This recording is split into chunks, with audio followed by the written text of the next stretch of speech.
حضرت عائشہ رضی اللہ تعالیٰ عنہ حضور علیہ الصلوۃ والسلام کی خدمت میں آئی اور کہا یا رسول اللہ آپ نے مجھے دعا سکھانے کا وعدہ فرمایا تھا. فرمایا ہاں تمہیں دعا سکھا دیتے ہیں، تم یہ دعا کیا کرو.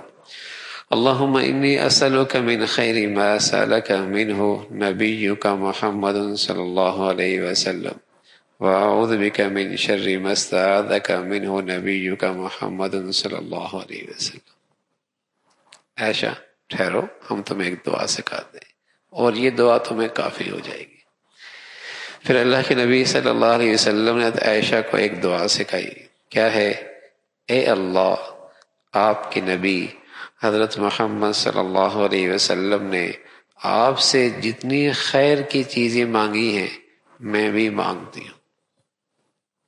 اے اللہ، آپ سے آپ کے نبی محمد رسول اللہ نے جتنی خیر کی چیزیں مانگی ہیں میں بھی مانگتا ہوں، اور آپ کے نبی حضرت محمد صلی اللہ علیہ وسلم نے آپ سے جتنی چیزوں سے پناہ مانگی ہے میں بھی ان سے پناہ مانگتی ہوں.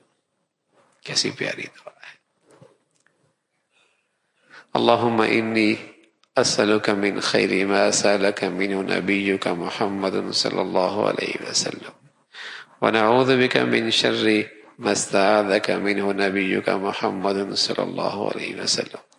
اللہ کے حبیب سے بڑھ کر بھلائی کون مانگ سکتا ہے، اور اللہ کے نبی سے بہتر چیزوں سے پناہ کون مانگ سکتا ہے. تو ایسی پیاری دعا اللہ کے نبی صلی اللہ علیہ وسلم نے حضرت عائشہ رضی اللہ تعالیٰ عنہ کو سکھائی. بس دعا مکمل ہو گئی. گویا رسول اللہ صلی اللہ علیہ وسلم نے اپنی پوری زندگی میں جتنی دعائیں کی ہیں، آپ علیہ الصلوۃ والسلام نے اپنی زندگی میں جتنی دعائیں کی ہیں اور وہ پرچہ بنا کر دے دیا کہ میں نے جتنی دعائیں مانگی ہیں تم ان کلمات سے وہ ساری چیزیں مانگ سکتی کہ یہ مانگ لیا کرو. اللہ رب العزت بھائی ہمیں بھی اس پہ عمل کی توفیق نصیب فرما دے. ایسا بھی نہیں کہ وہ پرچہ چھپا کے رکھا ہو. میرا نبی بھی تو اپنی امت پر کتنا مہربان ہے، اس پرچے کو اپنی امت کے حوالے کر دیا.